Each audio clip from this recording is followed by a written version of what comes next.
എന്നാലും വല്ലാത്തൊരു പറ്റാട്ട പറ്റിയേ. ഇങ്ങനുണ്ടോ തോൽക്കല്? പടക്കം പൊട്ടിയ പോലല്ലേ പൊട്ടിയേ? ഇങ്ങനുണ്ടോ ഒരു പൊട്ടല്? ഇങ്ങനെ തോൽക്കും വിചാരിച്ചില്ലെങ്കിൽ നിങ്ങൾ നിക്കേണ്ടില്ലേനി, ഞാൻ നിക്കേനി.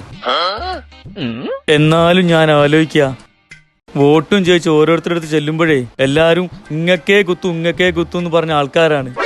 ഇപ്പം ശരിക്കും കുത്തിയില്ലേ? ശരിക്കും കുത്തി. അത് ഒടുക്കത്തെ കുത്തായി പോയിട്ടോ. ഇതാ നിങ്ങൾ വെള്ളം കുടിക്ക്. ഇത്രയും നാട്ടുകാരനെ വെള്ളം കുടിപ്പിച്ച് പോരാ എനിക്ക്? ഇനി എന്റെ വകയും കൂടിയാ? ഉണ്ടോ? ഞാൻ കുടിച്ചോളാം. എനിക്ക് കുടിക്കാലോ. നമ്മളൊരാൾക്കാരുടെ അവസ്ഥയെ ഉൾപ്പില്ലാണ്ട് മുഖത്ത് നോക്കി ചിരിച്ചിട്ട് നമ്മൾ കൊടുത്ത ബിരിയാണി നക്കിയിട്ട് വോട്ട് അപ്പുറത്തോ ചെയ്തിക്കണ്. എന്താ നോക്കണേ? അല്ലടോ, നിങ്ങൾ എനിക്ക് തന്നെയല്ലേ കുത്തിയേ? അത് പിന്നെ ചോദ്യാണ്. ആ, അതാ എന്റെ ഒരു ആശ്വാസം.